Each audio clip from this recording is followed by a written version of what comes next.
মামনি, তোমাদের সাথে আমার কিছু ইম্পর্টেন্ট কথা আছে। হ্যাঁ বল, কি বলবি? বলছি কি কাম্মা, আমাকে না বাড়ি যেতে হবে। কেন, কিছু কি হয়েছে তোর বাড়িতে?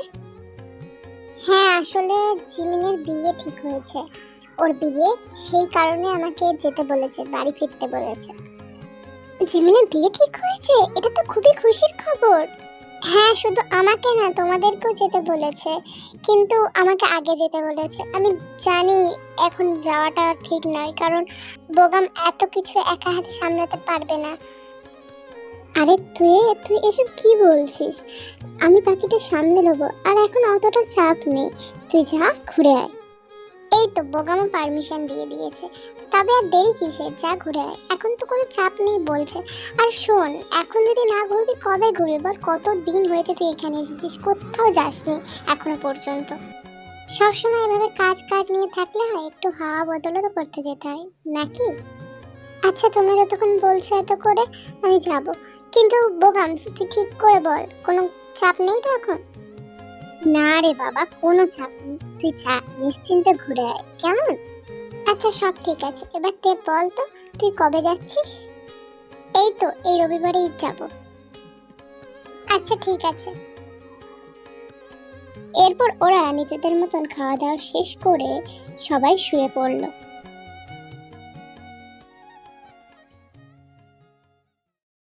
তে, তুমি কবে ফিরে আসবে আমার কাছে?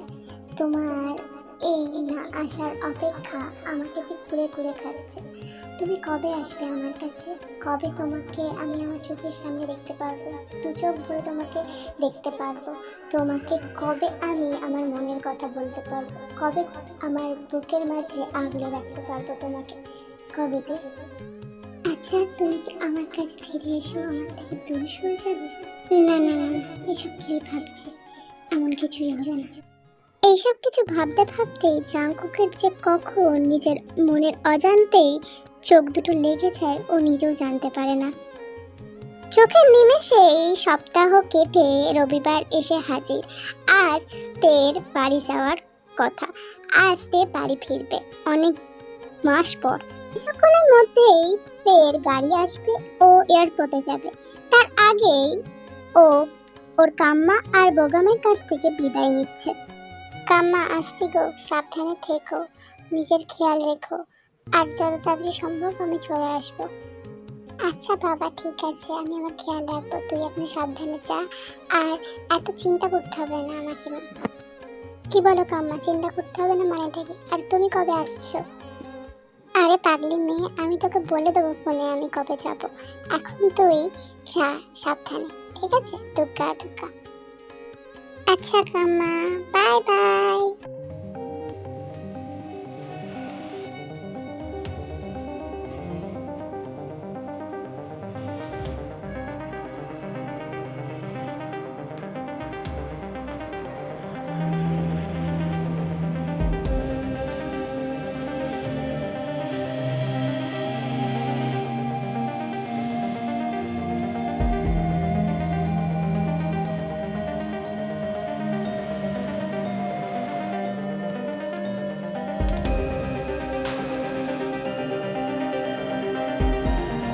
এরপর 1 থেকে 1.5 ঘন্টা ড্রাইভিং করে তে দিল্লি বিমানবন্দরে চলে আসে।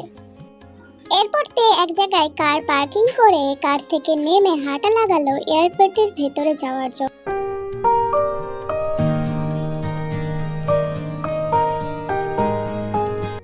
এবার তে নিজের সিটে বসে পড়ে।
দীর্ঘ সময় জার্নি করার পর তে অবশেষে এসে পৌঁছালো কলকাতা মহানগরীর বিমানবন্দরে।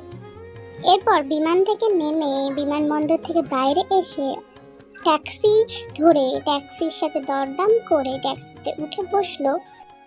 ট্যাক্সি চলতে থাকে নিজের আপন গতিতে। আর ওর 6 মাস আগের সেই কলকাতা থেকে দিল্লিতে যাওয়ার স্মৃতিগুলো আবারও যেন মনের মধ্যে নাড়াচাড়া দেয়। পুরনো স্মৃতিগুলো ওর চোখের সামনে ভেসে আসতে শুরু করে। ও সেই আগের স্মৃতিগুলো মনে করছে।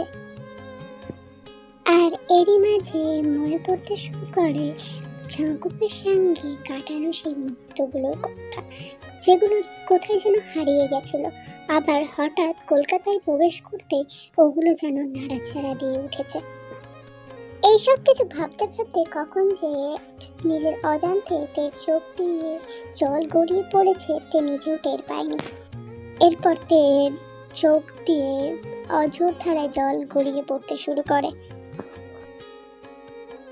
কি হলো মামনি, কাঁদছো কেন তুমি?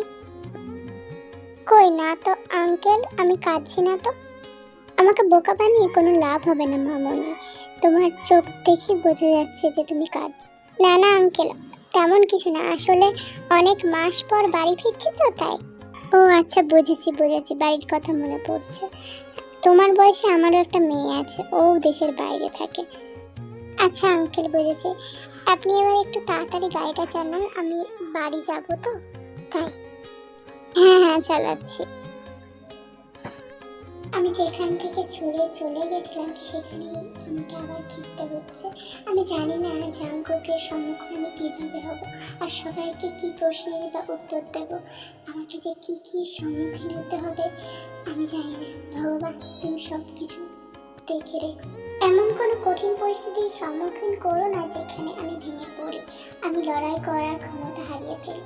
আর এতদিনে নিশ্চয়ই জাঙ্কুক তার জীবনসঙ্গীকে পেয়ে গেছে, আর আমি সবসময় চাইবো জাঙ্কুক সবসময় ভালো থাক, সুখে থাক। এই যে মামুনি, তোমার বাড়ি চলে এসেছে। এই যে মামুনি, শুনতে পাচ্ছ আমার কথা? হ্যাঁ চলে এসেছে, দাঁড়ান আমি নেমে যাই তাহলে। এরপর গাড়ি থেকে নেমে ট্যাক্সি ড্রাইভারকে প্রাপ্য পয়সা মিটিয়ে হেঁটে বাড়ির দিকে যেতে লাগে। এদিকে তের বাড়িতে সবাই নিজেদের মতন আড্ডা দিচ্ছে। এখন আবার কে আসলো? আমি কি দেখছি কে এসেছে। জিমিন দরজাটা খুলে যাকে দেখলো তাকে দেখে জিমিন শক হয়ে গেল। দিদি ভাই তুই? হ্যাঁ আমি। দিদি ভাইকে হাক করবি না? হ্যাঁ অবশ্যই করব।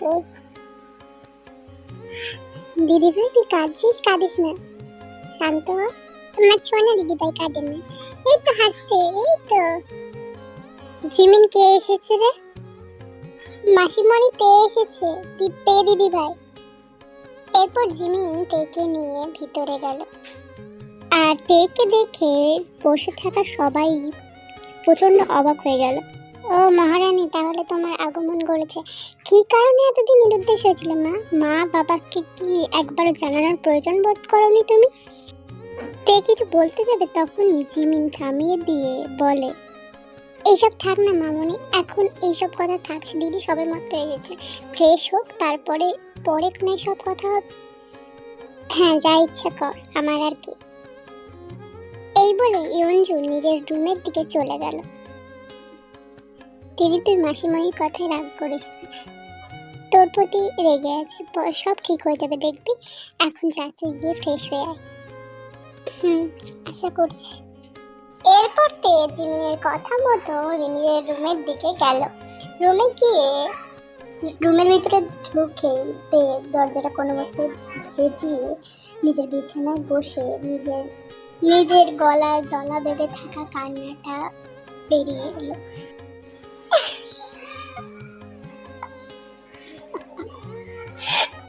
তখনই তে নিজের কাঁধে কারোর হাতে স্পর্শ পেতে চমকে ওঠে।